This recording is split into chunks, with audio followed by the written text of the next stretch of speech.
عباده الذين اصطفى خصوصا على افضلهم وخاتم النبيين محمد الامين وعلى آله وصحبه اجمعين. اما بعد فقد قال الله تبارك وتعالى كما ورد في سورة الصف: اعوذ بالله من الشيطان الرجيم بسم الله الرحمن الرحيم. يريدون ليطفئوا نور الله بأفواههم والله متم نوره ولو كره الكافرون. هو الذي أرسل رسوله بالهدى ودين الحق ليظهره على الدين كله ولو كره المشركون. وقال تبارك وتعالى كما ورد في سورة التوبة: يريدون أن يطفئوا نور الله بأفواههم وَيَأْبَى اللَّهُ إِلَّا أَن يُتِمَّ نُورَهُ وَلَوْ كَرِهَ الْكَافِرُونَ. هُوَ الَّذِي أَرْسَلَ رَسُولَهُ بِالْهُدَى وَدِينِ الْحَقِّ لِيُظْهِرَهُ عَلَى الدِّينِ كُلِّهِ وَلَوْ كَرِهَ الْمُشْرِكُونَ. صدق الله العظيم. رب اشرح لي صدري ويسر لي أمري واحلل عقدة من لساني يفقهوا قولي. اللهم ربنا ألهمنا رشدنا وأعذنا من شرور أنفسنا. اللهم أرنا الحق حقا وارزقنا اتباعه وأرنا الباطل باطلا وارزقنا اجتنابه. اللهم وفقنا لما تحب وترضى. اللهم وفقنا أن نجاهد في سبيلك بأموالنا وأنفسنا. اللهم ارزقنا شهادة في سبيلك آمين یا رب العالمین. محترم و مکرم حضرت مولانا محمد اکرم اعوان صاحب، بزرگوں، بھائیوں اور عزیزوں، میں نے ابھی 2 آیات سورہ صف سے تلاوت کی ہیں اور 2 ہی آیات سورہ توبہ سے. یہ دونوں آیات دونوں مقامات پر اسی ترتیب سے اور تقریباً انہی الفاظ میں وارد ہوئی. ایک آیت میں تو شوشے کا فرق بھی نہیں. هو الذی ارسل رسولہ بالہدی ودین الحق لیظہرہ علی الدین کلہ ولو کرہ المشرکون.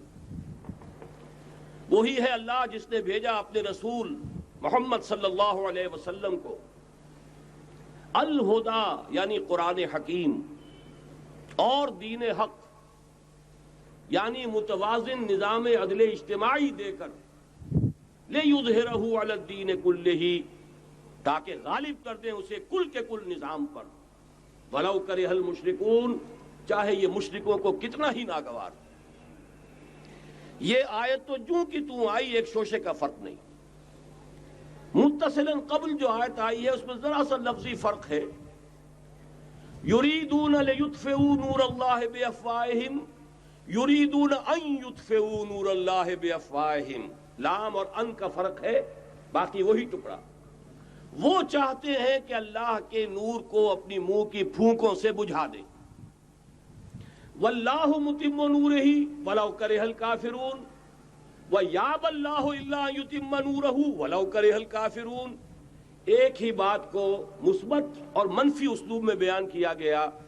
اللہ اپنے نور کا اتمام فرما کر رہے گا چاہے یہ کافروں کو کتنا ہی ناگوار ہو، اور اللہ کو ہرگز منظور نہیں ہے مگر یہ کہ اپنے نور کا اتمام فرمائے خواہ یہ کافروں کو کتنا ہی ناگوار. میں یہ چاہتا ہوں کہ پہلے یہ جو آیت ہے اس کے پہلے ٹکڑے پر غور کریں. یریدون، یہ چاہتے ہیں، وہ چاہتے ہیں، یہ ہے کون؟ کون چاہتے ہیں؟ دونوں مقامات پر متصلاً قبل یہود کا تذکرہ ہے. سورہ صف میں بھی وقت کی کمی کی وجہ سے تفصیل میں نہیں جانا چاہتا. حضرت موسیٰ کا ذکر آیا، وَإِذْ قَالَ مُوسَىٰ لِقَوْمِهِ يَا قَوْمِ لِمَ تُؤْذُونَنِي وَقَدْ تَعْلَمُونَ أَنِّي رَسُولُ اللَّهِ إِلَيْكُمْ. پھر حضرت عیسیٰ کا ذکر آیا، وَإِذْ قَالَ عِيسَى ابْنُ مَرْيَمَ يَا بَنِي إِسْرَائِيلَ إِنِّي رَسُولُ اللَّهِ إِلَيْكُمْ مُصَدِّقًا لِمَا بَيْنَ يَدَيَّ مِنَ التَّوْرَاةِ وَمُبَشِّرًا بِرَسُولٍ يَأْتِي مِن بَعْدِي اسْمُهُ أَحْمَدُ. یہ سارا تذکرہ یہود کا ہے. اس کے بعد فرمایا یریدون لیطفئوا نور اللہ بافواہہم. یہ یہودی چاہتے ہیں کہ اللہ کے نور کو اپنی منہ کی پھونکوں سے بجھا دیں. اس میں ایک طنز بھی ہے. اللہ کے نور کو قریش مکہ بھی بجھانا چاہتے تھے لیکن وہ عمل کے ذریعے بجھانا چاہتے تھے. وہاں ابو جہل نے بھی اپنی جان دی ہے، گردن کٹوائی ہے. جہاں 13 صحابہ شہید ہوئے وہاں 70 بتوں کے ماننے والوں نے بھی اپنی جانوں کی قربانی دی ہے. لیکن یہودی سازش کے ذریعے سے دوسروں کو بھڑکا کر، صرف ریشہ دوانی کے ذریعے سے اپنے آپ کو بچا کر اس نور کو بجھانا چاہتے تھے. اس لیے یہاں تنزیہ انداز ہے، یریدون لیطفئوا نور اللہ بافواہہم، یہ اپنے منہ کی پھونکوں سے بجھانا چاہتے ہیں. اسی کی بہترین ترجمانی کی ہے مولانا ظفر علی خان نے کہ نور خدا ہے کفر کی حرکت پہ خندہ زن، پھونکوں سے یہ چراغ بجھایا نہ جائے گا. یہود کی بھی مخالفت تھی، مشرکین کی بھی مخالفت تھی، لیکن ان کا انداز تھا سازشوں کے ذریعے سے اسلام کی مخالفت. اب تفصیل میں جانے کا موقع نہیں ہے، پوری سیرت النبی کا ایک اجمالی سخت جائزہ لے لیجئے کیسے کیسی سازشیں کی ہیں. منافقت کا پورا پودا بھی انہی کا لگایا ہوا، انہی کے زیر اثر. انہی میں سے ایک ابو عامر راہب بھی تھا کہ جس نے جو ہے اتنا بڑا لبادہ اوڑھا، بہت ہی بڑے تقدیس کا لبادہ اوڑھا. انہی میں سے عبداللہ ابن ابی تھا ان منافقین میں سے جو مارے آستین بن کر جو ہے اندر سے اسلام کو سیبوٹاج کرتا رہا. یہ سب یہود کے کارندے، یہود کے ایجنٹ تھے. پھر یہ کہ ہر مرتبہ دیکھ لیجئے بدر میں بھی وہ چڑھا کر لائے ہیں اور احزاب تو ان کی سازشوں کا شاہکار ہے. اب میں جو بات کہنا چاہتا ہوں وہ یہ ہے کہ تاریخ اپنے آپ کو دہرا رہی ہے. یریدون لیطفئوا نور اللہ بافواہہم، آج بھی بعین ہی وہ صورتحال موجود ہے. آج بھی new world order, Jew world order در حقیقت یہود کی ریشہ دوانی، در حقیقت زائنسٹ موومنٹ تقریباً 100 برس پہلے جو شروع ہوئی، اس سے بھی 125 برس پہلے آرڈر آف دی ایلومیناٹی، جس کا شکار ابھی آپ کا عمران خان بھی ہو گیا ہے.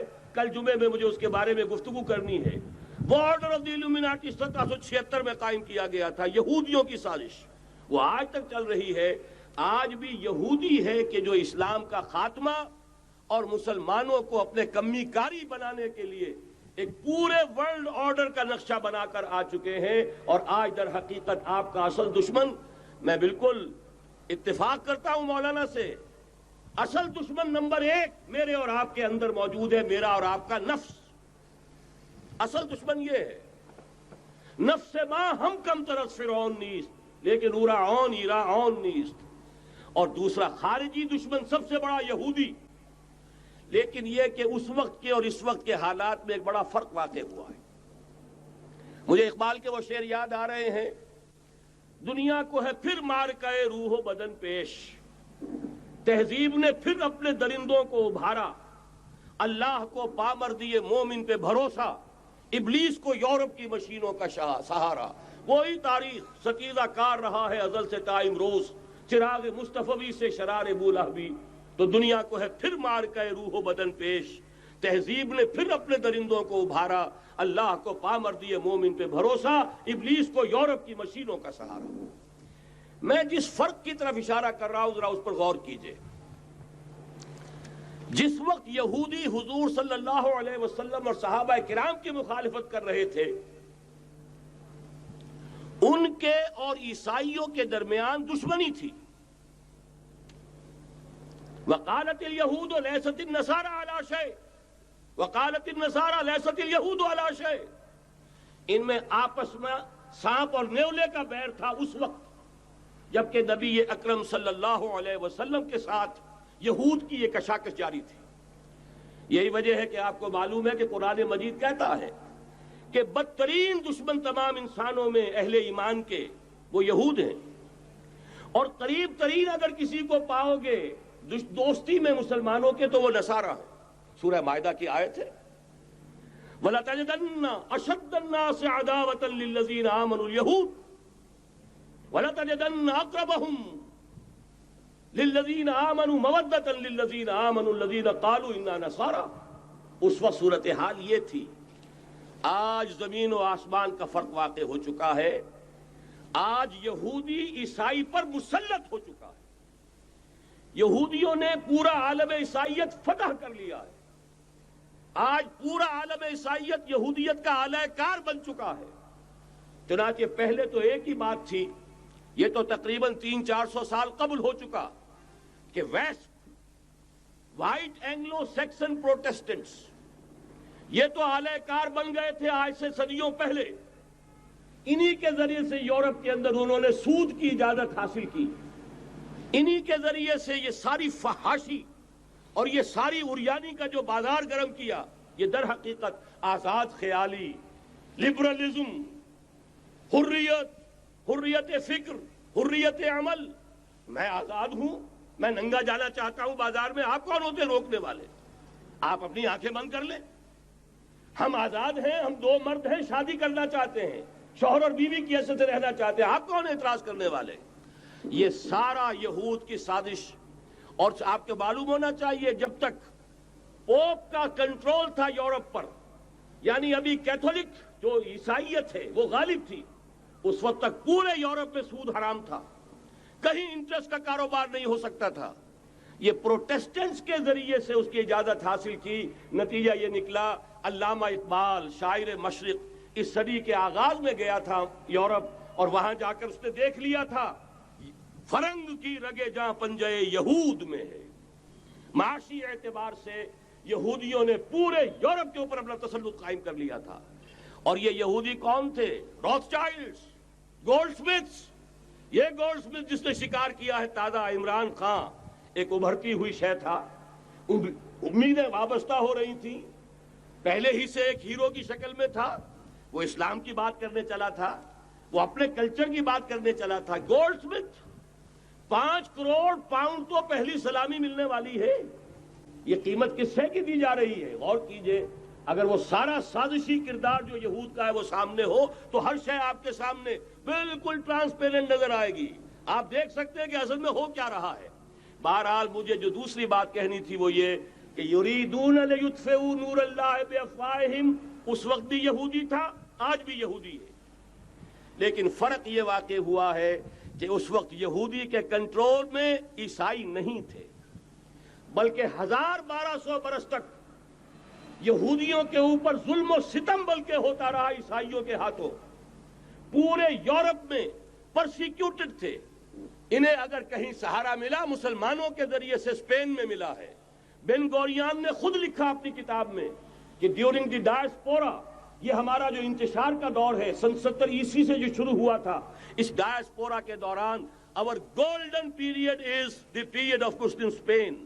ہمارا سنہری دور وہی ہے جو مسلمان ہسپانیہ کا دور ہے. انہیں آرام ملا، انہیں پروٹیکشن ملی، انہیں عیش ملے، اور وہیں سے انہوں نے عیسائیت کے اندر نقب لگا کر اور وہاں سے اپنے راستے پیدا کیے. اور دوسرا کام یہ کیا، عیسائیوں کی عداوت کا رخ اپنی بجائے مسلمانوں کی طرف کر دیا. یہ ہے ہوشیاری، یہ ہے چالاکی. دشمنی تو ہے، اور دشمنی کے جذبات کو ادھر کے بجائے ادھر کر دو. انگریز کیا کر کے گیا تھا ہمارے ساتھ؟ یہ کشمیر کا مسئلہ کیوں پیدا ہوا؟ انگریز نے 200 برس یا کہیں 100 برس ہندوستان پر حکومت کی تھی، اور سابق حکمران کے خلاف نفرت ہوتی ہے. جب کوئی قوم آزاد ہوتی ہے اپنے سابق حکمرانوں کے خلاف نفرت ہوتی ہے. اس نفرت کو روکا کہ ان کی آپس میں نفرت کے لیے کشمیر کی ہڈی ڈال جاؤ، آپس میں لڑتے رہیں، ہمارے سے ہماری طرف دوستی کا ہاتھ وہ بھی بڑھائیں یہ بھی بڑھائیں. یہ بہت بڑی سازش تھی، ایسے ہی نہیں ہو گیا تھا. جان بوجھ کر مسئلہ پیدا کیا گیا کہ یہ پاکستانی بھی ہمارے دوست رہے، کامن ویلتھ میں رہیں، یہ ہندوستان بھارت بھی ہمارا دوست رہے، کامن ویلتھ میں رہیں. آپس میں لڑیں، دشمنی کا جتنا جذبہ ہے وہ آپس میں طے کر لیں، باقی ہمارے لیے دوستی ہی دوستی رہ جائے. بین ہی یہ کام یہود نے کیا.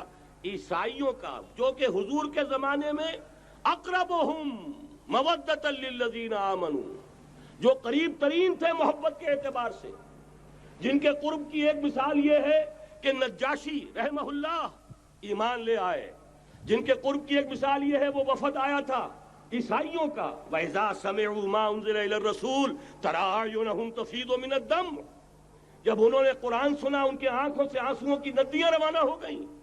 جن کی ایک مثال یہ کہ مقوقس شاہ مصر، اس نے حضور کے ایلچی کا اعزاز کیا تھا اور وہاں سے ہدیے بھیجے تھے. جن کے قریب ہونے کی ایک نشانی یہ ہے کہ ہرقل چاہتا تھا کہ مسلمان ہو جائے، لیکن بس یہ کہ وہ حکومت اور سلطنت پاؤں کی بیڑی بن کر پڑی رہ گئی۔ چاہتا تھا پوری سلطنت مسلمان ہو جائے، جیسے کبھی پوری سلطنت عیسائی ہو گئی تھی کانسٹنٹائن کے زمانے میں۔ یہ کام ہو نہیں سکا، محروم رہ گیا۔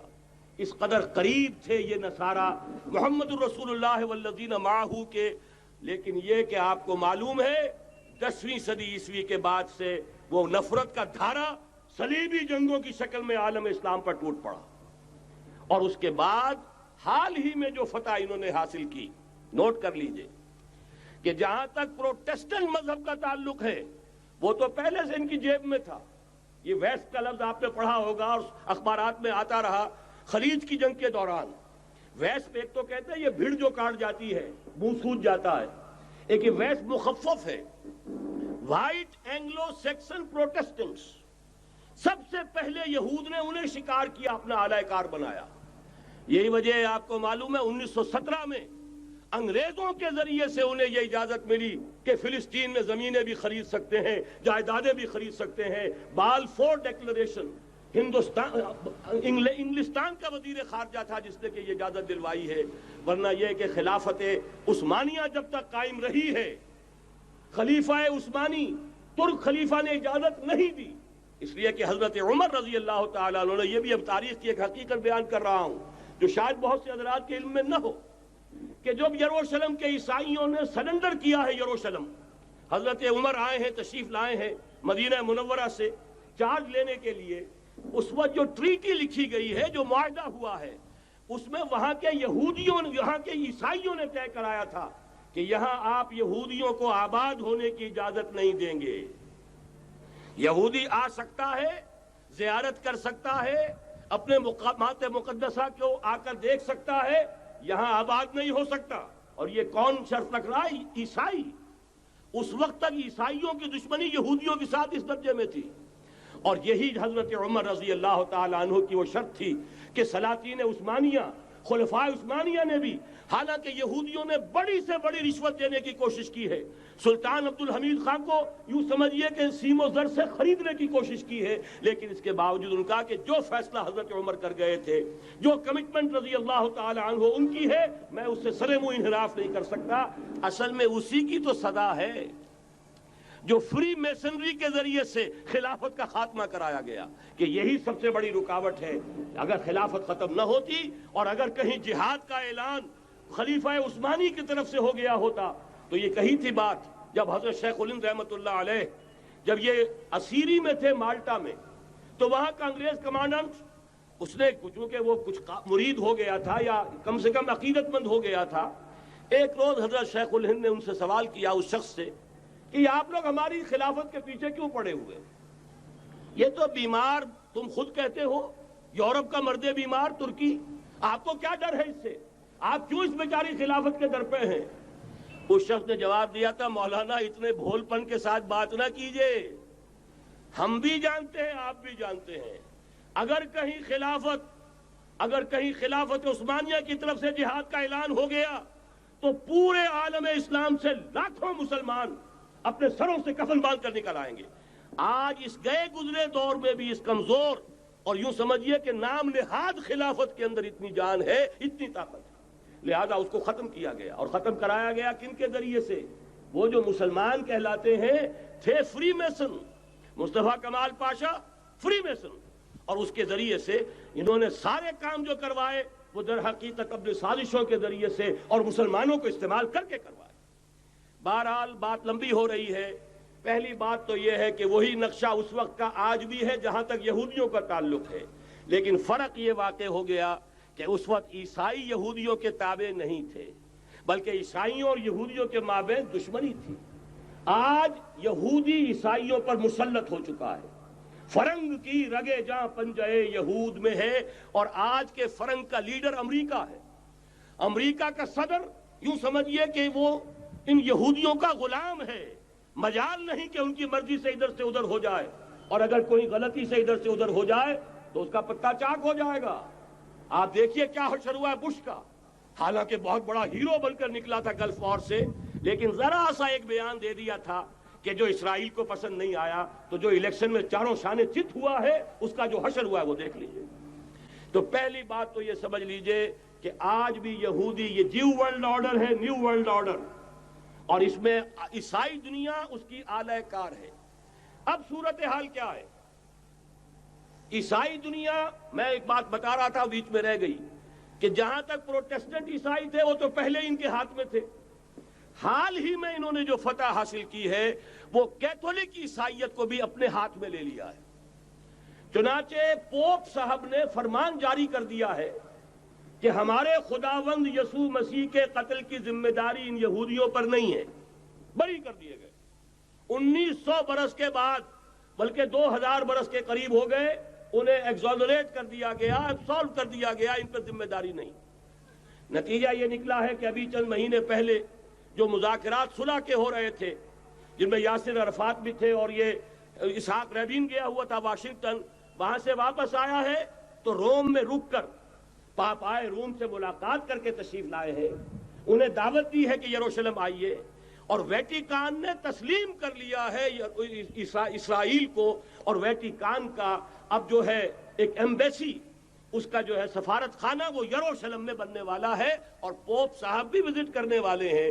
گویا کہ یہ گٹھ جوڑ اب مکمل ہو چکا، اب کہیں اس میں کوئی کمی نہیں رہی۔ اس یونائٹڈ فورس کے ساتھ یہ نیو ورلڈ آرڈر اس وقت عالم اسلام پر حملہ آور ہے۔ اب اس میں نوٹ کیجئے کہ اس وقت کی فضا ہے کیا۔ عالم اسلام میں سے عالم عرب ان کے شکنجے میں جا چکا،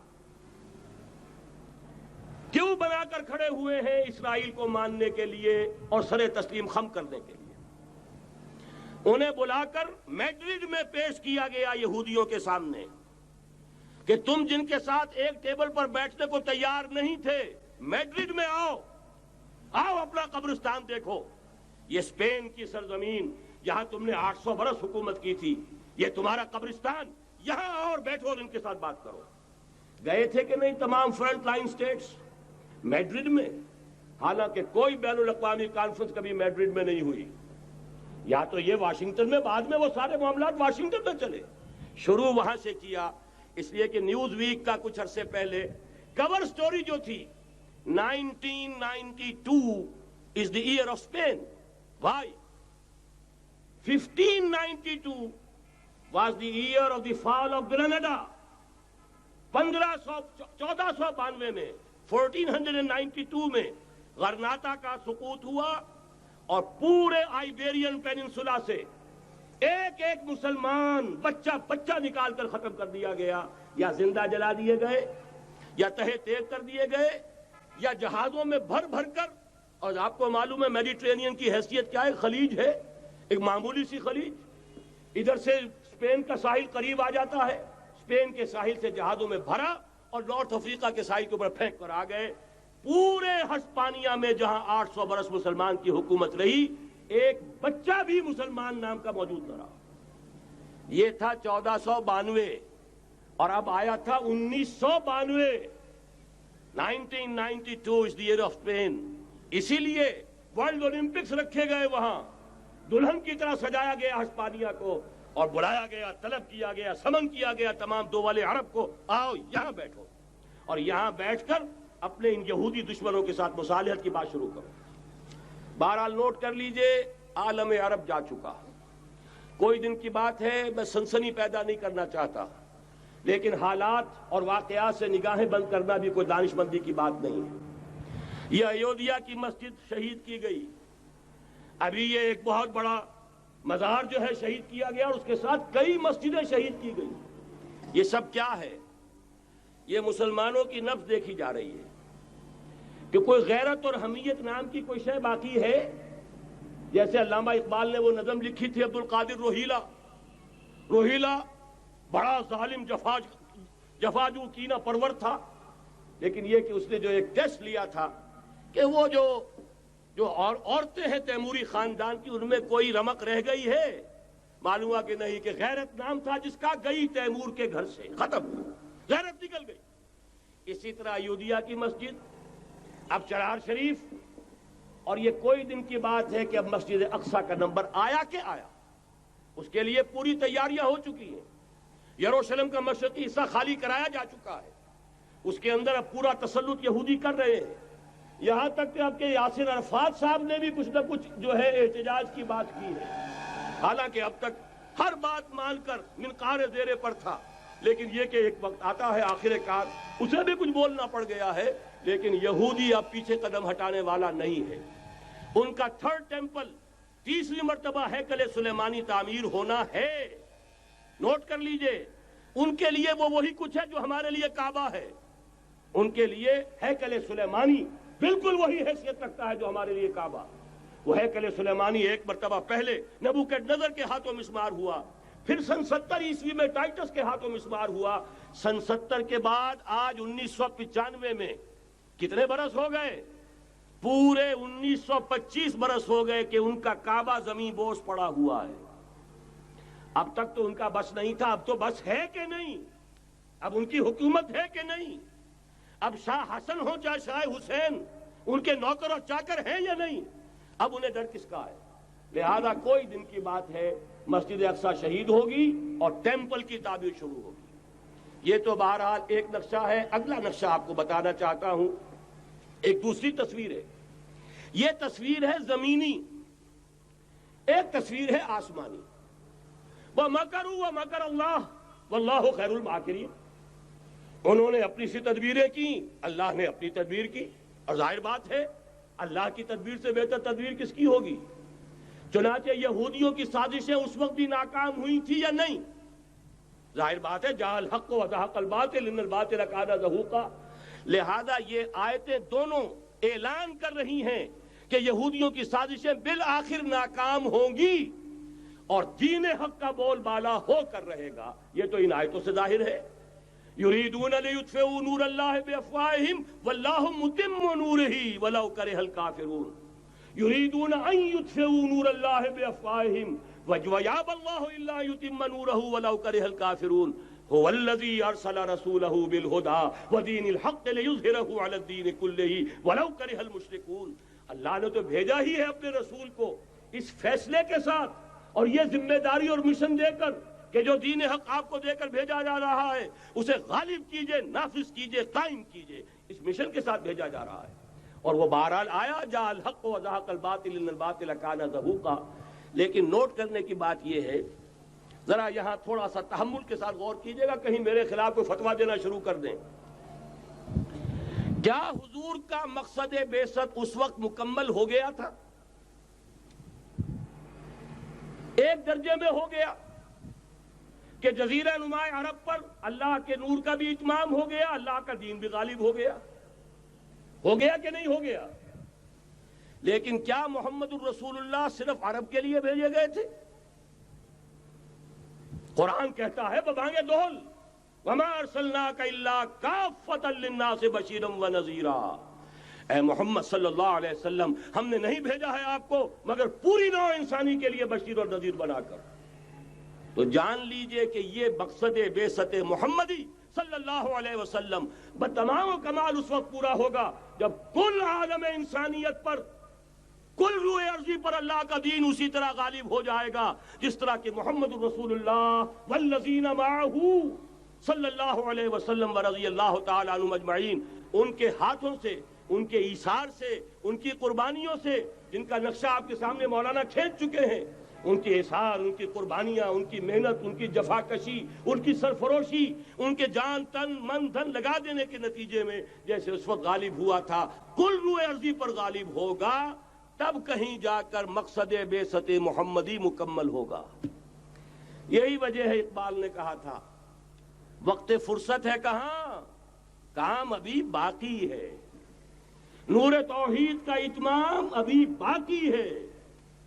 لیکن ساتھ ہی خوشخبری بھی دی تھی، یہ چمن معمور ہوگا نغمہ توحید سے. آئے گا وہ دور، یہ چمن معمور ہوگا نغمہ توحید سے، لازماً آ کر رہے گا. لہذا اب اس کے درمیان جو یہ فصل ہے اس کو سوچئے. لیکن میں اس سے پہلے ذرا وہ حدیثیں کہ جن میں حضور کی سری پیشن گوئیاں آئی ہیں بڑی تیزی کے ساتھ آپ کو سنا دینا چاہتا ہوں. اور اس کی وجہ کیا ہے؟ یہ زمینی حالات جنہیں میں نے کہا تھا انہیں دیکھیں، ظاہر بات ہے کبوتر کی طرح آنکھیں بند کرنے کا تو فائدہ نہیں، حقیقت کو دیکھنا پڑے گا۔ حقیقت کو دیکھتے ہیں تو دل بیٹھ جاتا ہے، مایوسی کے اندھیارے چھا جاتے ہیں، امید کی کوئی کرن کہیں نظر نہیں آتی۔ کہاں نظر آئے؟ مولانا نے کتنا عمدہ نقشہ کھینچا ہے، کہاں ہے وہ اسلام؟ مسلمان تو ہیں، 1 ارب سے زیادہ ہیں، لیکن کوئی پوچھے 1 انچ زمین دکھاؤ جہاں اسلام تم نے نافذ کیا ہو، تو وہاں ہمارے ہاتھوں کے طوطے اڑ جائیں گے۔ نتیجہ یہ ہے کہ حالات تو زمینی جو ہے وہ ہے مایوس کن۔ اس میں ظاہر بات ہے کہ امید کا دامن تھامنے کے لیے ہمیں کوئی چیز چاہیے، اور وہ چیز ہے جو محمد عربی صلی اللہ علیہ وسلم اپنی خوشخبریوں کی شکل میں دے کر گئے۔ آپ نے اپنے دور سے لے کر قیامت تک 5 دور گنوا دیے۔ تکون النبوۃ فیکم ما شاء اللہ ان تکون ثم يرفع اللہ اذا شاء يرفعها ثم تكون خلافة من هذه النبوة ثم تكون ملكا عاضا ثم تكون ملكا جبريا ثم تكون خلافة على منهاج النبوة۔ یہ طویل حدیث کا میں نے صرف خلاصہ سنایا ہے آپ کو۔ مسند احمد ابن حنبل کی روایت ہے، حضرت نعمان ابن بشیر راوی ہے رضی اللہ تعالی عنہ۔ پہلا دور دور نبوت، دوسرا دور دور خلافت علی منہاج النبوہ، نبوت کے نقش قدم پر خلافت جسے ہم خلافت راشدہ کہتے ہیں۔ تیسرا دور مسلمانوں کی حکومتیں، لیکن وہ ملوکیت کا دور، ملکن عاضن، اور ان میں ظاہر بات ہے کہ عاضن بھی تھی، جہاں ان میں خوبیاں تھیں وہاں برائیاں بھی تھیں۔ وہی حجاج ابن یوسف جس نے ایک مسلمان لڑکی کے خط کے اوپر فوج بھیجی ہے، وہی حجاج ابن یوسف ہے کہ سینکڑوں تابعین کے سر اس نے قلم کرائے ہیں، وہی حجاج ابن یوسف۔ وہی خلیفہ کہ جس نے فوج کشی کی اجازت دی تھی سندھ پر، وہی خلیفہ ہے جس نے بلا کر محمد ابن قاسم کو شہید کیا ہے کہ یہ پاپولر ہوتا چلا جا رہا ہے، ملوکیت کے لیے تو اس سے بڑا خطرہ اور کوئی نہیں۔ اس لیے کہ سندھ کے ہندوؤں نے ان کے بت بنا لیے تھے۔ یہ نوجوان در جوانی توبہ کردن سیوائے پیغمبریس، یہ نوجوان اور اتنا نیک اور پارسا ان کے بت بنا کر مندروں میں رکھ دیے گئے۔ اندیشہ ہو گیا کہ یہ تو پاپولر ہو گیا تو ہمارے خلاف بغاوت کر دے گا، بلا کر شہید کر دیا گیا۔ بہرحال تیسرا دور تھا وہ ملکن عاضن، کچ کھنی ملوکیت۔ چوتھا دور تھا ملکن جبرین، غلامی کی ملوکیت۔ پہلے کم سے کم بادشاہ مسلمان نام کے تو تھے، اب تو ہم ملکہ برطانیہ کے زیر نگیں تھے، تاج برطانیہ کے غلام تھے، کہیں ولندیزیوں کے غلام تھے، کہیں کسی اور کے غلام تھے، کہیں اطالویوں کے غلام تھے، کہیں فرانسیسیوں کے غلام تھے۔ یہ چوتھا دور نوٹ کر لیجئے، آدھا ختم ہو گیا، آدھا باقی ہے۔ براہ راست غلامی کا دور ختم ہو گیا، لیکن ریموٹ کنٹرول والی انہی کی غلامی اب بھی چل رہی ہے۔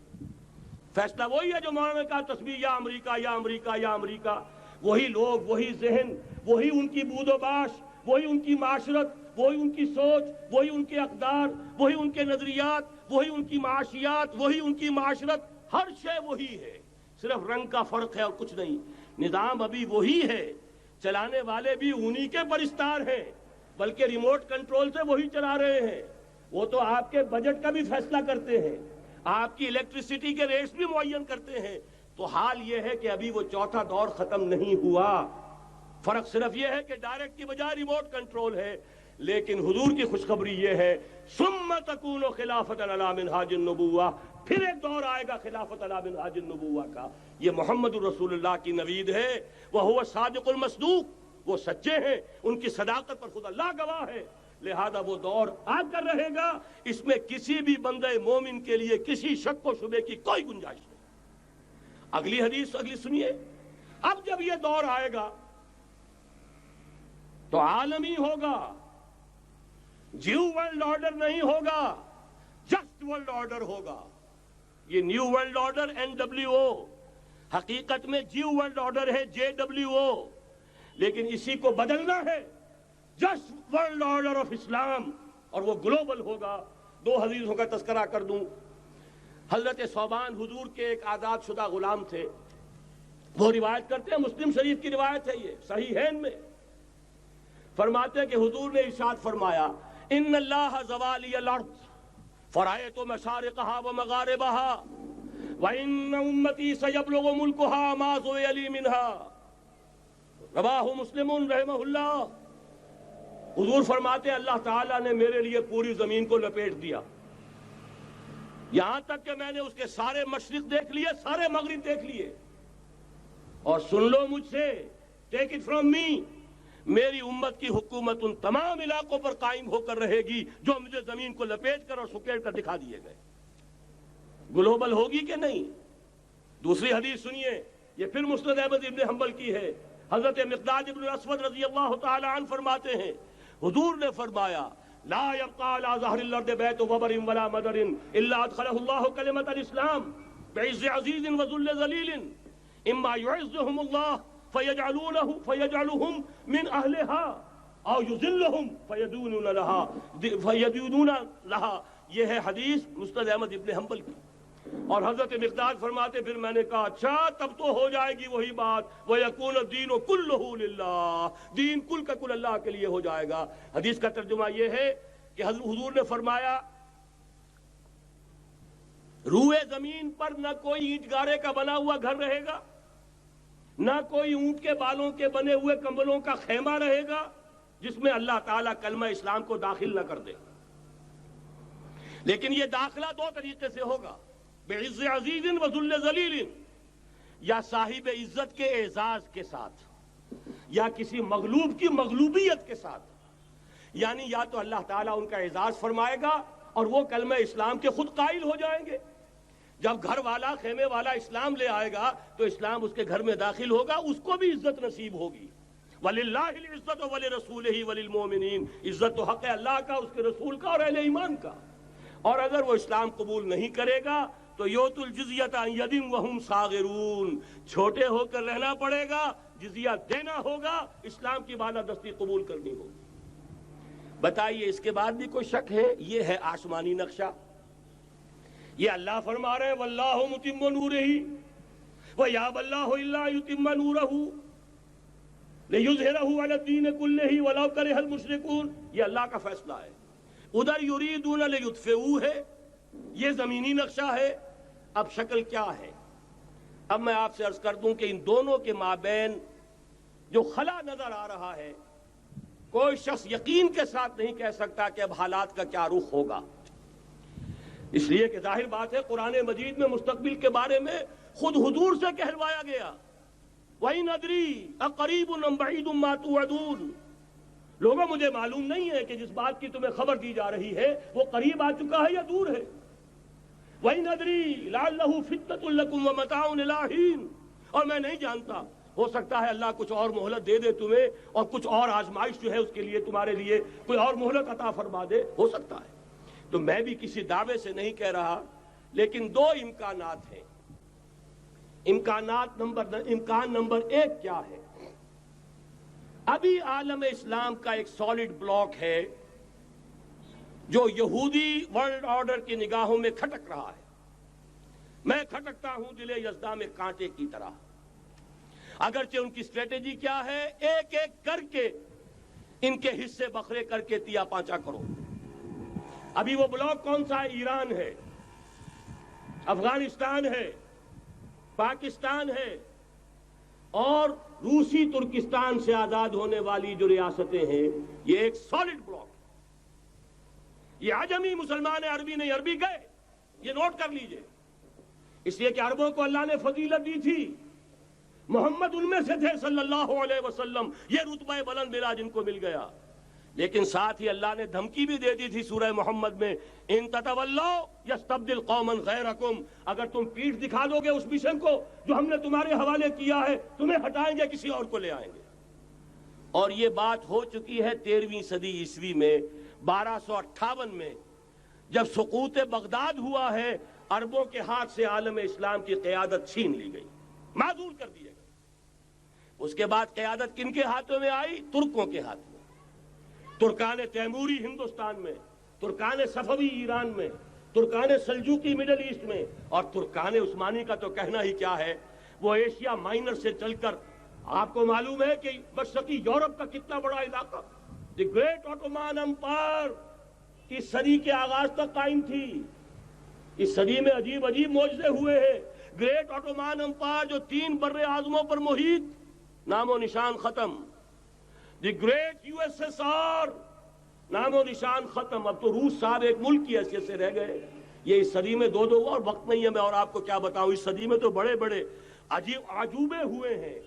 بڑی بڑی 2 عظیم جنگیں ہو چکی ہیں, تیسری جو ہے سر پر کھڑی ہے, دور نہیں ہے, جس کو حدیث میں کہا گیا ہے الملحمۃ العظمی, تاریخ انسانی کی عظیم ترین جنگ, اور وہی صلیبی جنگ جس کا آغاز بوسنیا سے ہو چکا ہے. بہرحال اس وقت جو میں کہہ رہا تھا, ورنہ میرے پاس تو یعنی یہ کہ درد دل کہنے کے لیے وقت نہیں ہے, مجھے اپنی بات کو محدود کرنا پڑ رہا ہے. لیکن میں اب آ رہا ہوں اصل موضوع کی طرف, کہ ایک امکان تو یہ ہے کہ اس بلاک میں اسلام کا احیاء ہو, اور اس کے لیے کچھ نویدیں بھی موجود ہیں احادیث نبویہ میں. وہ تو آپ نے سنا ہوگا اقبال کا شعر, میرے عرب کو آئی ٹھنڈی ہوا جہاں سے, میرا وطن وہی ہے, میرا وطن وہی ہے. حدیث میں آتا ہے یخرج ناس من المشرق یوتئون للمہدی یعنی سلطانہ, مشرق سے فوجیں نکلیں گی کہ جو کہ مہدی کی حکومت قائم کریں گی. یہ مہدی اہل تشیع کے مہدی اور ہیں, ہمارے مہدی اور ہیں. اہل تشیع کے عقیدے کے مطابق ان کے بعد میں امام جو روپوش ہو گئے تھے وہ امام مہدی ہیں, وہ ظاہر ہو جائیں گے. ابھی امام غائب ہیں, پھر وہ ظاہر ہو جائیں گے. ہمارے نزدیک یہ مہدی پیدا ہوں گے یا ہو چکے ہوں, اور یہ ہوں گے حضرت فاطمہ کی نسل ہی سے رضی اللہ تعالی عنہا. لیکن عالم عرب کے اندر پھر ایک طاقت بن کر ابھریں گے, باطل کی قوتوں کے خلاف جہاد کریں گے. لیکن ان کو مدد آئے گی 2 طرف سے, ایک زمینی مدد آئے گی مشرق سے, ایک آسمانی مدد آئے گی. عیسیٰ ابن مریم کا نزول, حضرت مسیح علیہ السلام جو زندہ آسمان پر اٹھائے گئے تھے نازل ہوں گے. اور در حقیقت ان 2 مددوں کے نتیجے میں پھر یہود کا قلعہ قمع ہوگا, اور یہی گریٹر اسرائیل ان کا گریٹر گریو یارڈ بن کر رہے گا, عظیم تر قبرستان بن کر رہے گا. اس کی بڑی واضح حدیثیں موجود ہیں, اس کی بڑی تفصیلی خبریں موجود ہیں. یہ احادیث کی کتب کے اندر بدقسمتی سے ہماری اس کی طرف توجہ نہیں. ایک تو یہ ہو سکتا ہے. اسی طریقے سے ایک اور حدیث ہے, یخرجو من خراسان رایات سود, اور یہ مسلم شریف کی روایت ہے, نوٹ کیجئے گا, نہیں ترمذی شریف کی روایت ہے. یخرجو من خراسان رایات سود لا یردها شیء حتی تنصب بإیلیا. اور خراسان حضور کے زمانے میں آج کے افغانستان کا نام تھا. یہ افغانستان میں جو جہاد ہوا ہے, غلطیاں ہوئی ہیں اور غلطیوں کا خمیازہ بھگت رہے ہیں. یہ تو اللہ تعالیٰ کی سنت ہے جس میں اللہ نے صحابہ کو بھی ایگزمپٹ نہیں کیا, غلطی کی سزا دی ہے. 35 صحابہ کی غلطی غزوہ احد میں ہوئی, جہاں سے حکم تھا کہ مت ہٹنا, 50 میں سے 35 ہٹ گئے. نتیجہ کیا نکلا؟ فتح شکست میں بدل گئی, 70 صحابہ شہید ہو گئے. اللہ تعالیٰ نے فرمایا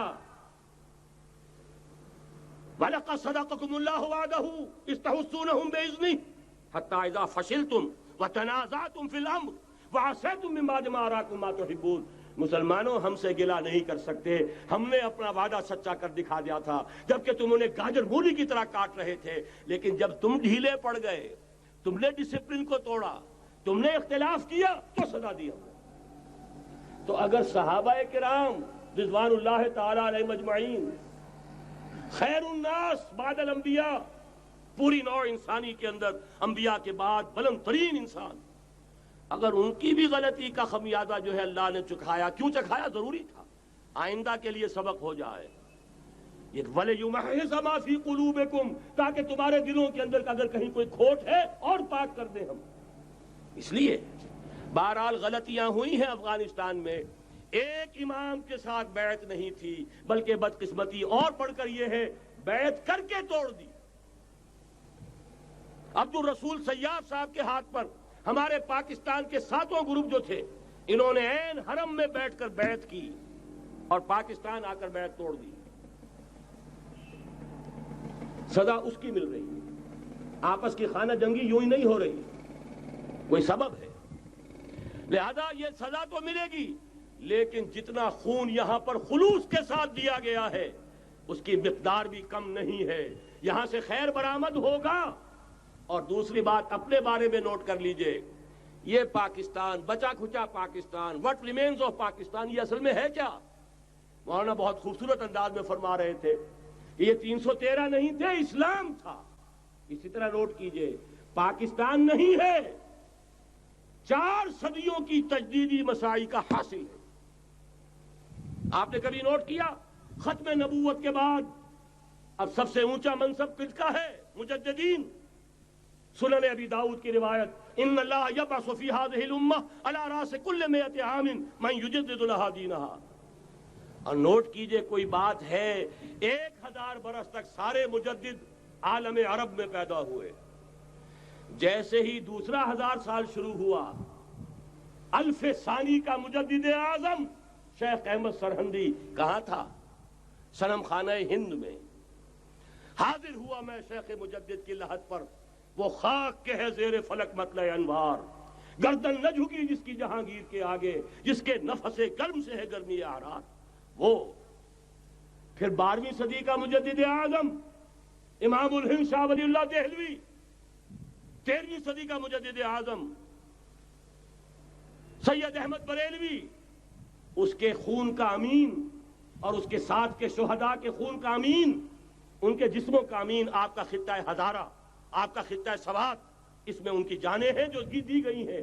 اور وہ نہایت میں آپ سے عرض کر دوں، دور صحابہ کے بعد اتنا خالص اسلامی جہاد پوری مسلمان تاریخ میں نہیں ملے گا جتنا وہ تحریک شہیدین کا تھا۔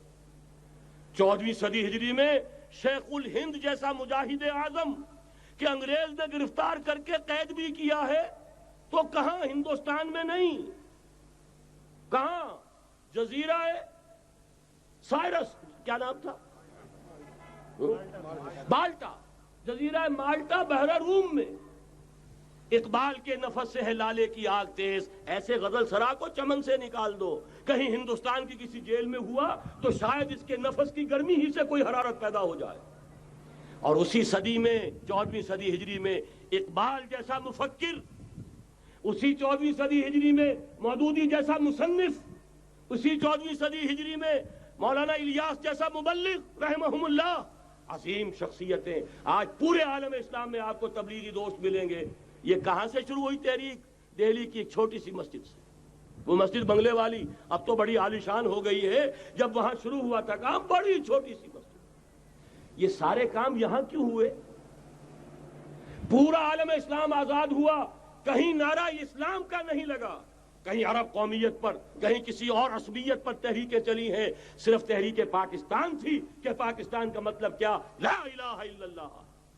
کوئی سبب ہے کہ یہاں قرارداد مقاصد پاس ہوئی، حاکمیت اللہ کی ہے، کہ اکبر نام لیتا ہے خدا کا اس زمانے میں۔ یہ سارا ماضی سامنے رکھیے اور حضور کی دی ہوئی پیشن گوئیوں کا مستقبل سامنے رکھیے، ان دونوں سے ثابت ہوتا ہے اس خطہ ارضی سے کچھ ہونا ہے۔ اگرچہ بھٹکے ہوئے ہیں، لیکن کبھی بھولی ہوئی منزل بھی یاد آتی ہے راہی کو، اور بھٹکے ہوئے آہو کو پھر سوئے حرم لے چل۔ اس کی ضرورت ہے مسلمان کو، پھر اس کا مقصد یاد دلایا جائے۔ پاکستان اس لیے نہیں بنایا گیا تھا کہ ہمارے ہاں ٹاٹے اور برلے نہیں تھے تو ہمارے پاس اس کے بھی باپ وجود میں آ جائیں، اس لیے تو نہیں بنایا گیا تھا۔ پاکستان اس لیے نہیں بنایا گیا تھا کہ جاگیرداروں کی جاگیرداریاں محفوظ ہو جائیں، پاکستان اس لیے تو نہیں بنایا گیا تھا۔ اور یہ کہ نمازیں اور مسجدیں تعمیر ہو جائیں، مسجدیں تو امریکہ میں تعمیر ہو رہی ہیں، عالی شان سے عالی شان، اس لیے پاکستان نہیں بنا تھا۔ آج بھی مسلمان، میں معذرت سے عرض کر رہا ہوں مولانا سے، آج بھی بھارتی مسلمان کی ایوریج نمازی ہونے کے اعتبار سے پاکستانی مسلمان سے کہیں بہتر ہے۔ آج بھی برقع نظر آ جائے گا تو ہندوستان میں نظر آ جائے گا۔ میں نے اپنی آنکھوں سے دیکھا چند سال پہلے، جب مکہ مسجد حیدرآباد دکن میں 3 دن مسلسل میری تقریریں ہوئی ہیں، 10,000 مرد اور 5,000 خواتین، اور ان میں سے کوئی بغیر برقعے کے نہیں تھی۔ ایک سیلاب نظر آ رہا تھا برقعوں کا کہ جب جلسہ ختم ہوا ہے رات کے 12 بجے 3 دن تک متواتر۔ یہاں کہاں نظر آئے گا برقع آپ کو؟ یہاں تو جس کے بعد 2 پیسے ہو گئے اس نے سب سے پہلے برقع اتار کے پھینک دیا۔ معلوم اچھی طرح سمجھ لیجئے، یہ چیزیں تو وہاں زیادہ ہیں یہاں کی نسبت۔ اصل ضرورت تھی کہ یہاں اس نظام کو قائم کیا جائے، وہ نظام عدل اجتماعی، وہ جس میں حریت ہو، جس میں عام آدمی بھی خلیفہ وقت کو ٹوک سکے۔ یہ کرتا کیسے بن گیا؟ ایک خاتون بھی کھڑی ہو کر دامن پکڑ لے، عمر تمہیں کیا حق ہے کہ ہمارے مہر کے اوپر پابندی لگا رہے ہو، جبکہ اللہ نے نہیں لگائی۔ اللہ قرآن میں قنطارہ کا لفظ استعمال کر رہا ہے۔ ڈھیروں سونا دے دے کوئی شخص اپنی بیوی کو مہر کے اندر، طلاق دیتے وقت اس میں سے کچھ نہیں لے سکتا، آپ کون ہوتے ہمارے حق کے اوپر پابندی لگانے والے؟ اور عمر نے کہا آج ایک بڑھیا نے وہ اب عمر کو دین سکھایا، آرڈیننس واپس۔ حضرت سعد بن ابی وقاص رضی اللہ تعالی عنہ جو فاتح ایران تھے، وہ گورنر ایسے ہی نہیں بن گئے تھے ریوڑیاں بٹی ہو اور گورنری مل گئی ہو، وہ تو خود فاتح تھے ایران کے، اس لیے گورنر تھے۔ صرف ایک پرچہ پہنچا ہے بارگاہ خلافت میں، حضرت عمر فاروق کے پاس انفارمیشن آئی سعد نے اپنے گھر کے باہر ڈیوڑی بنا لی ہے اور ایک دربان کھڑا کر دیا ہے، حضرت بلال کو بھیجا ہے رقعہ دے کر، اور یہ حکم تھا کہ بلال پہلے تو جاتے ہی ڈیوڑی میں آگ لگا دینا، پھر یہ رقعہ دینا میرا۔ اور رقعے میں لکھا ہوا تھا اے سعد، لوگوں کو ان کی ماں انہیں آزاد جانا تھا، تم نے انہیں اپنا غلام کب سے بنا لیا ہے؟ یہ دربان کھڑے کر دیا اپنے آگے۔ وہ حریت، وہ مساوات کہ جا رہا ہو خلیفہ وقت اور چارج لینے جا رہا ہے بیت المقدس کا، کوئی ذاتی علاج کے لیے نہیں جا رہا، سیر و سیاحت کے لیے نہیں جا رہا، چارج لینے کے لیے بالکل سرکاری وزٹ ہے، آفیشل وزٹ ہے، اسٹیٹ وزٹ ہے۔ اور حال کیا ہے؟ 700 میل کا فاصلہ طے کرنا اور ایک اونٹنی، کوئی انٹوریج نہیں، کوئی خدم و حشم نہیں، کوئی جمبو جٹ بھرے ہوئے نہیں، کچھ نہیں، ایک اونٹنی ایک خادم۔ اس ایک اونٹنی پر چونکہ راستے کا راشن بھی ہے لہذا 2 آدمی نہیں بیٹھ سکتے، ایک بیٹھ سکتا ہے۔ ایک منزل خلیفہ وقت بیٹھا ہوا ہے اوپر اور خادم نکیل پکڑ کر چل رہا ہے، اگلی منزل خادم اوپر بیٹھا ہے اور خلیفہ وقت عمر بن الخطاب رضی اللہ تعالی عنہ اور وہ آگے آگے نکیل پکڑ کر چل رہے ہیں۔ یہ نظام چاہیے آج نوع انسانی کو۔ اس کے انتظار میں، اس کی تلاش میں نوع انسانی نے کتنے تجربے کر لیے، کیسی چھلانگیں لگائیں، ملوکیت ختم کی، آسمان سے گرا کھجور میں اٹکا، جمہوریت آئی نام نہاد، لیکن وہ سرمایہ دارانہ نظام بن کر آگے سے بڑھ کر لعنت بن گئی۔ پہلے جاگیردار مسلط تھا، اب سرمایہ دار اور کارخانے دار مسلط ہو گیا۔ اس سے نکلنے کے لیے زور لگایا، کمیونزم کی طرف گئے، چھلانگ لگائی، اب ایک پارٹی ڈکٹیٹر بن کر بیٹھ گئی۔ انسان رست از یک بنتا افتاد در بندے دیگر، ایک چیز سے غلامی سے نجات پاتا ہے، دوسری میں پھنس جاتا ہے۔ اور کیوں؟ کہ وہ نظام عدل اجتماعی جو محمد عربی کو دے کر بھیجا گیا تھا، اس کے کسٹوڈین سوئے ہوئے ہیں، اس کے کسٹوڈینز کو اندازہ ہی نہیں۔ یہ نسخہ تو ہمارے پاس تھا، ہمیں عمل کرنا تھا اور دنیا کے سامنے پیش کرنا تھا۔ پاکستان بنایا اس لیے گیا تھا کہ ہم اس کا ایک نمونہ دنیا کے سامنے پیش کریں گے۔ قائد اعظم نے فرمایا تھا کہ ہم یہ چاہتے ہیں کہ پاکستان کی صورت میں عہد حاضر میں اسلام کے اصول حریت و اخوت و مساوات کا ایک نمونہ قائم کر کے دکھائیں۔ کہاں ہے وہ؟ بھٹک گئے، سو گئے۔ بہرحال اب بھی وقت ہے، جب تک سانس تب تک آس۔ میرے عزیز نے تو ڈرایا ہے اور صحیح ڈرایا ہے۔ اللہ تعالیٰ نے 25 برس انتظار کیا تھا، پہلے عذاب کا کوڑا پھر مارا ہماری پیٹھ پر۔ وَلَنُذِيقَنَّهُم مِّنَ الْعَذَابِ الْأَدْنَىٰ دُونَ الْعَذَابِ الْأَكْبَرِ، بڑے عذاب سے پہلے چھوٹا عذاب کا مزہ چکھائیں گے، لَعَلَّهُمْ يَرْجِعُونَ، شاید کہ لوٹ آئیں۔ وہ ہم سے 1000 میل کے فاصلے پر ہوا تھا، اگرچہ 93,000 ہمارا کڑیل جوان، جن میں غالباً 43,000 فوجی، اور یہ کہ تقریباً اتنی تعداد میں جو غیر فوجی تھے، وہ اس ہندو کے غلام بنے، قیدی بنے، جن پر 800 برس تک، کہیں 600 برس تک، کہیں 1000 برس تک حکومت کی تھی۔ اتنی بڑی شکست کا کلنک کا ٹیکا ہماری پیٹھ پر پڑا۔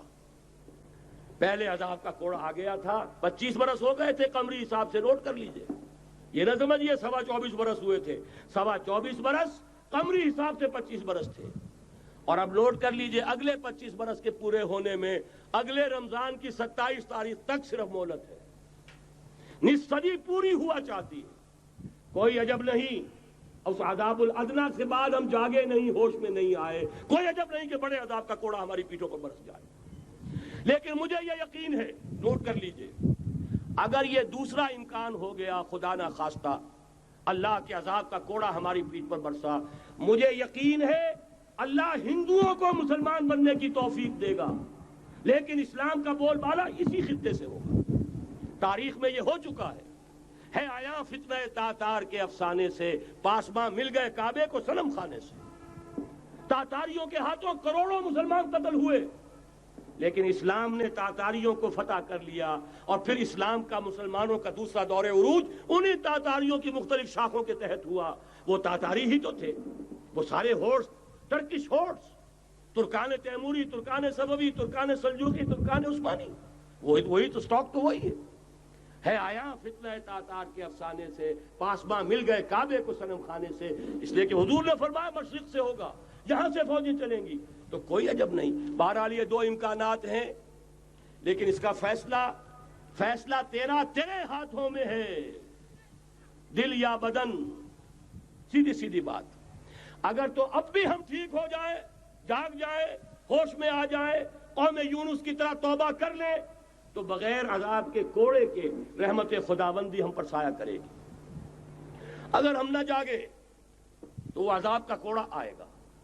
یہ نہیں میں کہہ سکتا ان ادری قریب بعید ما توعدون، یہ میں نہیں کہہ سکتا، یقین کے ساتھ جانتا ہوں کہ آئے گا، لیکن یہ کہ اس کے بعد بھی یہیں سے بول بالا ہوگا. اگر ہمارے ذریعے نہیں تو ان کے ذریعے سے، جو ہمیں شکست دے کر پھر اسلام قبول کر لیں گے. لیکن کیوں نہ پہلے ہی راستے پر چلنے کی کوشش کریں. وہ راستہ کیا ہے بس صرف چند منٹوں میں اس کی میں وضاحت کر دوں گا، اس لیے کہ سارا ہمارا جوش بھی ہو، جذبہ بھی ہو، ارادہ بھی پیدا ہو جائے، کوئی لائن آف ایکشن سامنے نہ آئے تو پھر نتیجہ نہیں بنتا. پہلی بات میں مولانا سے معذرت کے ساتھ عرض کروں گا. مولانا نے فرمایا تھا کہ یہاں ایمان بہت ہے، نمازی اکثریت میں ہے. مجھے ادب کے ساتھ اختلاف ہے، ایمان نہیں ہے. یا قرآن جھوٹا ہے یا ہم میں ایمان نہیں. قرآن کہتا ہے انتم الاعلون ان کنتم مومنین، اگر تم مومن ہوگے تم ہی سربلند رہو گے.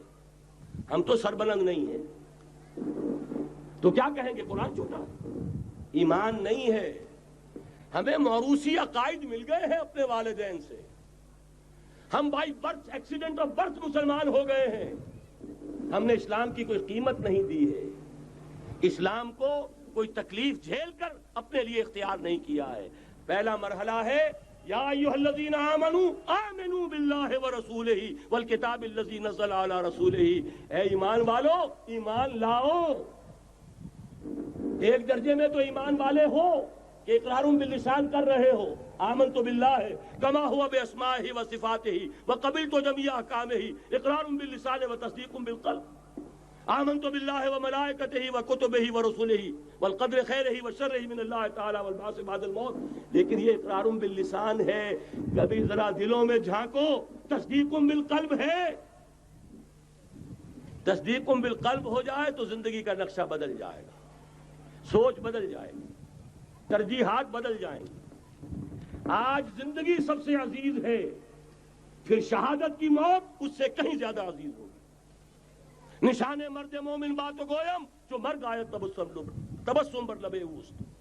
تو پہلا مرحلہ ہے ایمان کی تجدید. ایمان کو تازہ کرو، ایمان کو تازہ کرو، اور اس کے لیے منبع اور سرچشمہ قرآن حکیم. هو الذی ينزل علی عبدہ آیات بینات لیخرجکم من الظلمات الی النور. قرآن سے ہی لوگوں کو بلاؤ، تلاوت آیات کے ذریعے سے لوگوں کو کھینچو. یہ میگنیٹ ہے جو سلیم الفطرت لوگوں کو کھینچ لے گا. پھر اسی کے ذریعے سے تزکیہ کرو.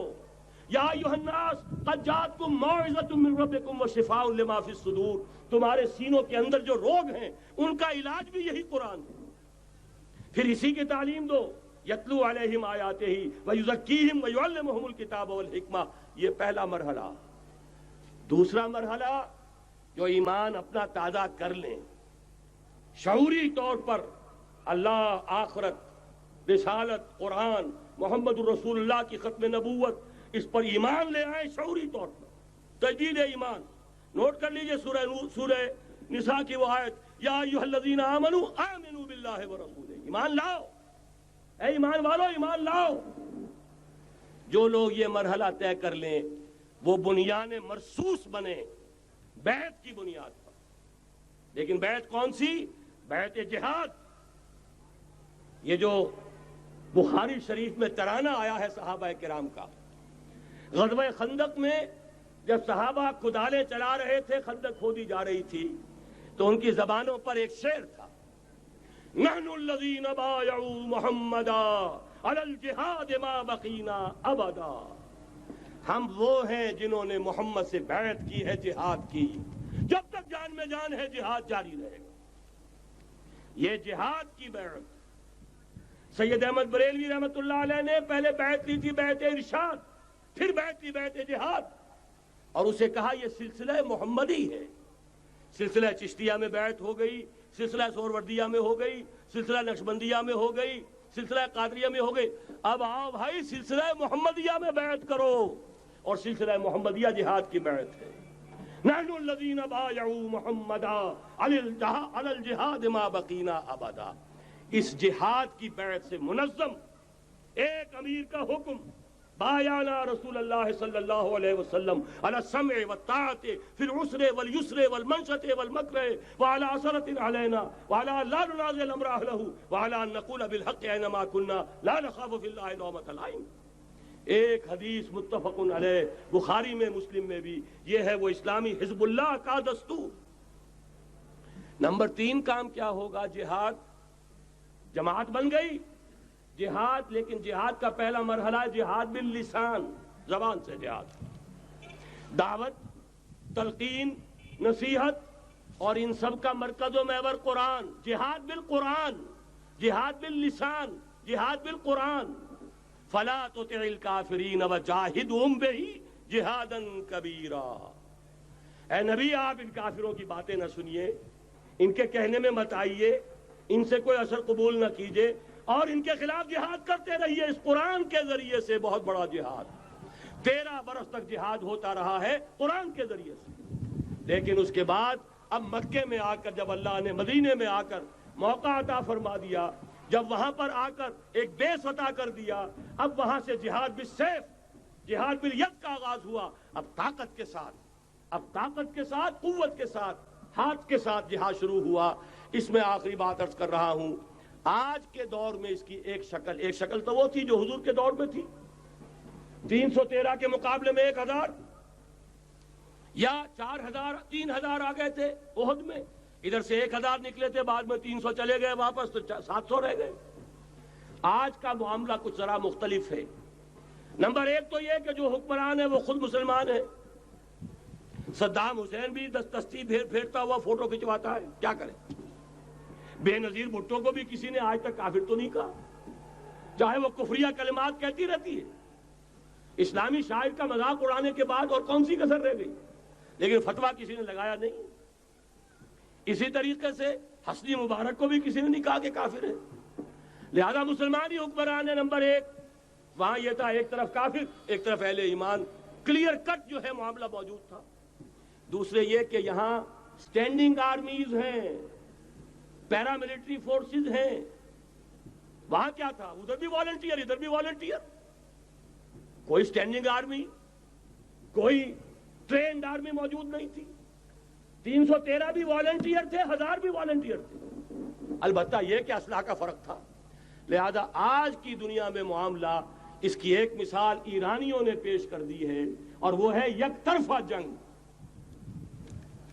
غیر مسلح، پرامن، منظم احتجاج، سڑکوں پر نکل آئیں گے جب طاقت ہوگی، جب نہیں چلنے دیں گے اس نظام کو، نہیں دیں گے ٹیکس، نہیں چلنے دیں گے ان بینکوں کو، پکیٹنگ ہوگی، گھراؤ ہوگا، نہیں چلنے دیں گے، سود حرام ہے، اللہ اور اس کے رسول کے خلاف اعلان جنگ ہے، نہیں چلنے دیں گے۔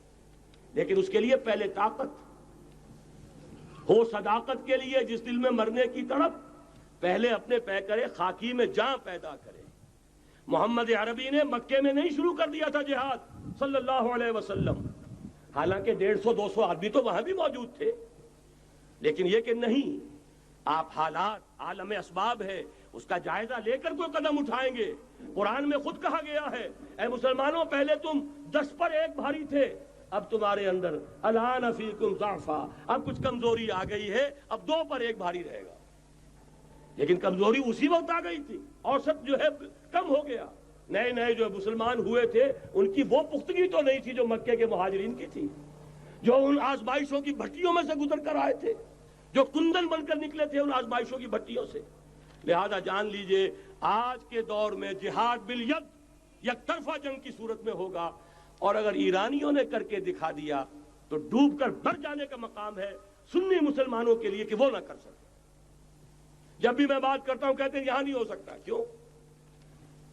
یہاں کوئی صاحب ایمان نہیں، یہاں کوئی صاحب غیرت نہیں، کوئی صاحب حمیت نہیں۔ میرے نزدیک جھوٹ ہے۔ جانے دینے کے لیے تو نظام مصطفیٰ میں بھی آ گئے تھے، نام نہاد نظام مصطفیٰ تحریک، ہرگز نظام مصطفیٰ تحریک نہیں تھی، وہ صرف بھٹو کے خلاف ایک تحریک تھی، ورنہ ولی خاں ہو، پیر پگاڑا ہو اور اصغر خان صاحب ہو، یہ نظام مصطفیٰ کے ماننے والے، قائم کرنے والے، وہ صرف بھٹو کے خلاف تحریک تھی۔ لہذا اس میں بھی مسلمانوں نے جانیں دے دیں، تو اب آپ سوچئے کہ پھر کوتاہی ہماری ہے، ہم نے راستہ ان کے سامنے رکھا نہیں، بات واضح کی نہیں، لوگوں کو عمل کے لیے ابھارے، راستہ بھی تو دکھائیں۔ نمبر 1 ایمان کی تجدید بذریعہ قرآن، وہ جنس نہیں ایمان جسے لے آئیں دکانیں فلسفہ سے، ڈھونڈے سے ملے گی عاقل کو یہ قرآن کے سیپاروں میں۔ مولانا ظفر علی خان کا ایک شعر پہلے پڑھا تھا میں نے کہ نور خدا ہے کفر کی حرکت پہ خندزن، پھونکوں سے یہ چراغ بجھایا نہ جائے گا۔ انہی کے شعر پر تقریر ختم بھی ہو رہی ہے۔ ایمان کا منبع اور سرچشمہ قرآن، وہ جنس نہیں ایمان جسے لے آئیں دکانیں فلسفہ سے، ڈھونڈے سے ملے گی عاقل کو یہ قرآن کے سیپاروں میں۔ تجدید ایمان بذریعہ قرآن، اجتماعیت بذریعہ بیعت جہاد، بیعت سم و طاعت فی المعروف۔ نمبر 3 جب تک طاقت کافی نہیں ہے جہاد باللسان، کہو تو صحیح یہ فحاشی خدا کے لیے ختم کرو، کہو تو صحیح اخبار والوں سے جا کر ہاتھ جوڑ کر یہ کیا تم رنگین تصویریں شائع کرتے ہو نوجوان لڑکیوں کی، یہ کون سا تمہیں ثواب ہو رہا ہے، تم نے کس چیز کو ذریعہ بنایا ہے اپنی کمائی کا اور اپنی دولت کے حصول کا، کہو تو صحیح، نہ سنے۔ بہرحال اللہ تعالیٰ کے ہاں تمہارے کہنے کا یہ جو نہیں ہے منکر باللسان ہے، تمہیں تو اجر و ثواب ملے گا۔ اور جب طاقت اتنی ہو جائے کہ ٹکر مول لینے کی پوزیشن میں ہو تو نکل آؤ، گھیراؤ کرو۔ شیعوں نے پاکستان میں بھی کر کے دکھا دیا، 50,000 نے جا کر سول سیکریٹریٹ کا گھیراؤ کر لیا۔ ابھی ماشاء اللہ جوان تھا، بوڑھا نہیں ہوا تھا، کل 3 برس، اور بڑے تنتنے کے ساتھ ضیاء الحق صاحب لے کر آئے تھے آرڈیننس، زکوٰۃ آرڈیننس۔ 50,000 نے جا کر گھیراؤ کیا۔ اگر ہمیں کمٹمنٹ نہیں دو گے کہ ہمیں ایگزمپٹ کیا جائے گا، نہیں اٹھیں گے، مارو گولیاں، مارو جتنوں کو مارنا۔ چیف مارشل اللہ ایڈمنسٹریٹر کی ناک رگڑی گئی زمین میں، کمٹمنٹ دی کہ جی میں آپ کو کر دوں گا، ایگزمپٹ کر دوں گا، وعدہ ہے، تب اٹھے۔ یہ ہے راستہ کام کرنے کا، یہ ہے طریقہ۔ لیکن تنظیم ہو، موب نہ ہو، ایسا نہ ہو جو ہوا مالاکنڈ میں۔ بیچارے صوفی محمد صاحب کہتے ہیں میں نے تو کسی کو گولی چلانے کا حکم دیا ہی نہیں، یہ گولیاں ویسے چل پڑی۔ اور اس کے بعد ایک ایک مورچے پہ جا کر ہاتھ جوڑ رہے ہیں امیر صاحب کہ خدا کے لیے باہر نکل اور نہیں آ رہے۔ یہ نہیں، سم و طاعت فی المعروف، جو حکم دیا جائے، حکم ہو حرکت کرنے کا تو حرکت کریں، اور حکم ہو رک جانے کا تو رک جائیں۔ اگر یہ نظم جماعت نہیں ہوگا خیر وجود میں نہیں آئے گا، قربانیاں ہوں گی اور ضائع جائیں گی۔ چنانچہ ایک اخباری انٹرویو کی روح سے انہوں نے خود کہا یہ جانیں جو ہیں شہادت کی نہیں، یہ جانیں ضائع گئیں۔ حالانکہ مجھے اختلاف ہے، اس کو کہنا یہ چاہیے تھا کہ جس نے بھی خلوص میں اگر غلطی کی ہے بہرحال اللہ کے ہاں اس کا جو ثواب محفوظ رہے گا۔ جان دینا آسان کام نہیں ہے، لیکن یہ ضرور ہے کہ نظم کے بغیر دی گئی ہے اس کا دنیا میں نتیجہ نہیں نکلے گا۔ تو یہ میں نے عرض کیا آپ سے 4 نکات: تجدید ایمان بذریعہ قرآن، اجتماعیت بذریعہ بیعت جہاد اور بیعت سم و طاعت فی المعروف۔ پھر جب تک طاقت کافی نہیں عن المنکر باللسان، مظاہرے کرو، لوگوں کو جا کر روکو، ہاتھ جوڑو، خوشامد کرو، باز آ جاؤ، منکرات کو چھوڑ دو، اللہ کے غضب کو دعوت نہ دو، اللہ کے غصے کو نہ بھڑکاؤ۔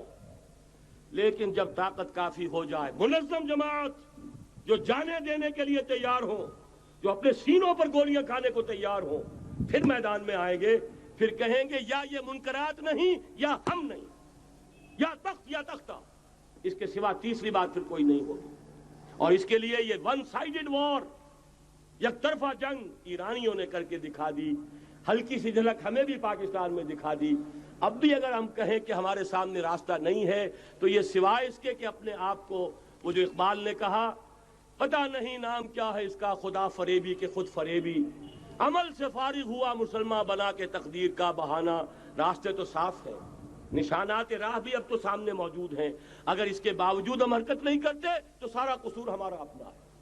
جو باتیں میں نے عرض کی ہیں، اب ظاہر بات ہے ایک تقریر میں نے بہت سا مواد جمع کیا ہے، میری کتابیں ہیں، میرے کیسٹس ہیں، ان سب کا جو ہے اب جس کے بھی دل میں کوئی جذبہ ابھرا ہے اس جذبے کو بہت قیمتی سمجھیے. جس کے بارے میں اقبال کا ایک خوبصورت شعر ہے، آرزو اول تو پیدا ہو نہیں سکتی کہیں، اور ہو جائے تو مر جاتی ہے یا رہتی ہے خام. اس لیے کہ یہ ماحول ایسا ہے، یہاں بری آرزویں پروان چڑھتی ہیں، دولت کی آرزو، شہرت کی آرزو، جائیداد کی آرزو اور اقتدار کی آرزو. لیکن یہ کہ کبھی دینی اگر جذبہ ابھرتا بھی ہے تو ماحول اسے غذا نہیں دیتا، آکسیجن نہیں ہے، وہ پودا مرجھا جاتا ہے.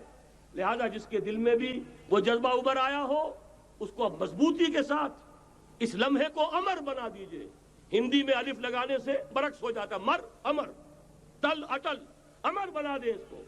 یہ ہمیشہ کا ہو جائے کہ اب اس پر عمل کا آغاز ہوگا. اور عمل کے آغاز کے لیے مزید اگر آپ کو سمجھنے کی ضرورت ہے، جیسا میں نے عرض کیا ہے، کیسٹس ہیں، کتابیں ہیں، ہمارے دفاتر ہیں، یہاں قریب آپ کے جو ہے وہ دفتر موجود ہے، وہاں سے لیجئے، عاریتاً لیجئے، خریدیے، پڑھیے. گفتگو کرنی ہو، میں اسی شہر لاہور میں رہتا ہوں، آئیے بات کیجئے، سمجھیے، سمجھائیے. لیکن یہ کہ ایک عزم تو کر کے اٹھیے. وہ عزم کیا ہے؟ قل ان صلاتي ونسكي ومحياي ومماتي لله رب العالمين لا شريك له وبذلك امرت وانا اول المسلمين. اقول قولي هذا واستغفر الله لي ولكم ولسائر المسلمين والمسلمات. ما كنا لنهتدي لولا ان هدانا الله. کل شکر، کل حمد، کل ثنا اس اللہ کے لیے ہے جس نے ہمیں ہدایت عطا فرمائی، اور ہم ہرگز ہدایت نہ پا سکتے اگر اللہ ہی ہمیں ہدایت نہ دیتا. ربنا لا تزغ قلوبنا بعد إذ هديتنا وهب لنا من لدنك رحمة إنك أنت الوهاب. پروردگار جب تو نے ہمیں ہدایت عطا فرمائی ہے تو اب اس پر استقامت عطا فرما.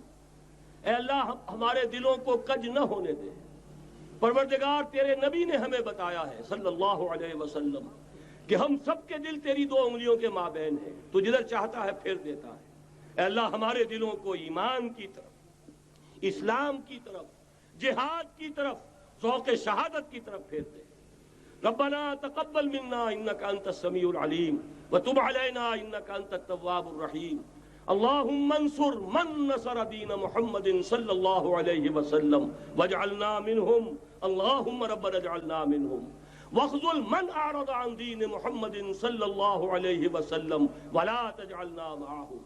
اللهم اغفر لنا ولآبائنا ولأمهاتنا ولجميع المؤمنين والمؤمنات والمسلمين والمسلمات الأحياء منهم والأموات إنك سميع مجيب الدعوات. اللهم اشف مرضانا مرضى المؤمنين والمؤمنات والمسلمين والمسلمات. وصلى الله تعالى على خير خلقه محمد وآله وأصحابه أجمعين برحمتك يا أرحم الراحمين. رحمة الله والقرآن معه وهم مع من شباب